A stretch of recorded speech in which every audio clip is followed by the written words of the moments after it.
সাঁওতাল জনগোষ্ঠীক জনজাতিকৰণৰ দাবীত প্ৰতিবাদী সাংস্কৃতিক সমদল গোলাঘাট জিলা সাঁওতাল ছাত্ৰ সন্থাৰ উদ্যোগত সৰুপথাৰ সমজিলা মেৰাপানী উত্তৰ গোলাঘাট বোকাখাট আঞ্চলিক সমিতি ধনখিৰি আঞ্চলিক সাঁওতাল মাঝি মণ্ডলৰ সহযোগত প্ৰায় ৩০০০ লোকৰ সৰুপথাৰত বৃহৎ প্ৰতিবাদী সমদল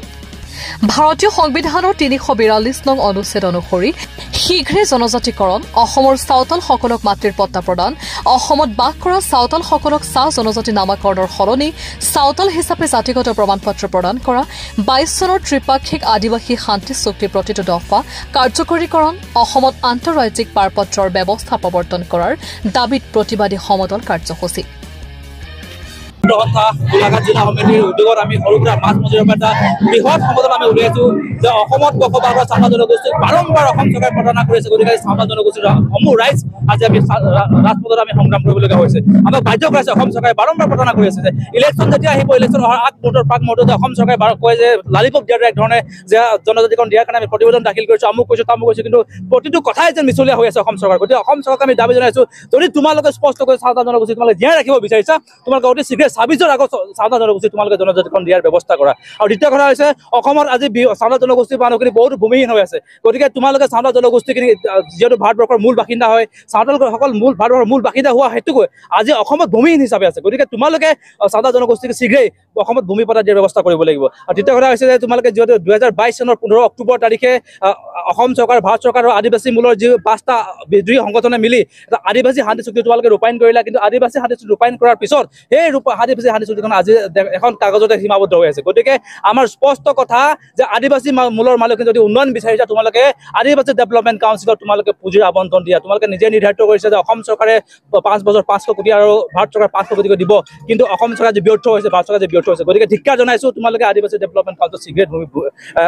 পুঁজিৰ আবণ্টন কৰাৰ ব্যৱস্থা কৰিবলৈ আৰু তাৰপিছতে আমি দেখিবলৈ পাইছো যে অসমত আমি বাৰম্বাৰ কৈছো যে অসমৰ খিলঞ্জীয়া মানুহ থলুৱা মানুহৰ অসমীয়া মানুহৰ সুৰক্ষাৰ কথা আমি কৈ আছো কিন্তু আমি দেখিবলৈ পাইছো অসমখন আজি বহুতো অসমৰ সীমান্ত এৰিয়া বহুত এৰিয়া আজিও মানে উন্মুক্ত হৈ আছে অসম চৰকাৰে কোনো ধৰণৰ চিল কৰাৰ ব্যৱস্থা কৰা নাই আৰু অসমত আন্তঃৰাজ্যিক পাৰপত্ৰৰ ব্যৱস্থা আজি অসম চৰকাৰে কৰা নাই যদি আমি আজি নাগালেণ্ড যদি যাওঁ অৰুণাচল যদি যাওঁ উত্তৰ পূৰ্বাঞ্চলৰ বহুতো ৰাজ্যত আজি আন্তঃৰাজ্যিক পাৰপত্ৰ ইনাৰলেণ্ড পাৰপত্ৰৰ ব্যৱস্থা আছে কিন্তু অসমখন এখন চৰণীয়া পথাৰ হৈ আছে গতিকে অসম চৰকাৰক আমি দাবী জনাইছো তোমালোকে যদি প্ৰকৃততে অসমৰ মাটি বাৰী যদি তোমালোকে সুৰক্ষা কৰিব বিচাৰিছা তোমালোকে জাতি জনগোষ্ঠী সুৰক্ষা কৰিব বিচাৰিছা তোমালোকে অসমত শীঘ্ৰে আন্তঃৰাজ্যিক পাৰপত্ৰ দিয়াৰ ব্যৱস্থা কৰা অন্যথা অসমখন এখন চৰণীয়া পথাৰ হ'ব এয়া স্পষ্ট কথা গতিকে আমি অসম চৰকাৰক দাবী জনাইছো এয়া সৰু ছাত্ৰ ছাত্ৰৰ শেষ সকিয়নি তোমালোকে ২৬ৰ আগত অসমত বসবাস কৰা চাওতাল জনগোষ্ঠীক জনজাতিকৰণ মৰ্যাদা প্ৰদান কৰা অন্যথা ইয়াতকৈ আমি তীব্ৰতৰ আন্দোলন ঘোষণা কৰিছো ইতিমধ্যে আৰু ইয়াতকৈ তীব্ৰ আন্দোলন কৰিবলৈ বাধ্য হ'ম আৰু সেয়া সম্পূৰ্ণ জগৰীয়া অসম চৰকাৰ হ'ব এয়া আমাৰ স্পষ্ট শেষ কথা সেয়া আমাৰ সম্পূৰ্ণ সন্দেহ হৈছে অসম চৰকাৰে এটা লালিপপ দি পিনে এটা ভেকুফনা কৰিছে প্ৰত্যেকটো বছৰে অসম যেতিয়া চৰকাৰ আহে এটা এনেধৰণৰ লালিপপ দিয়ে আৰু অসম চৰকাৰে বাৰম্বাৰ নিজেই মিছলীয়া তেখেতসকলে মানে প্ৰমাণিত হয় গতিকে এইবাৰো যে অসম চৰকাৰ যে মিছলীয়া যাতে প্ৰমাণিত নহয় গতিকে তেখেতে ২৬ৰ আগত এই শীতকালীন অধিৱেশনত তেখেতসকলে স্পষ্ট কৰক সম্পূৰ্ণৰূপে জনজাতিকৰণ যিটো প্ৰক্ৰিয়া আছে তেখেতসকলে অসম চৰকাৰ কেবিনেটে অকল প্ৰতিবেদন দাখিল কৰিয়ে নহয় ভাৰত চৰকাৰ যিটো প্ৰক্ৰিয়া আছে প্ৰক্ৰিয়া সম্পূৰ্ণ কৰক আৰু ২৬ৰ আগত জনজাতিকৰণৰ মৰ্যাদা প্ৰদান কৰক অন্যথা কিন্তু ২৬ত অসম চৰকাৰৰ এটা আমি প্ৰত্যুত্তৰ দিম সেয়া আমাৰ স্পষ্ট সেই কথা আৰু লগতে আমি যিহেতু আজি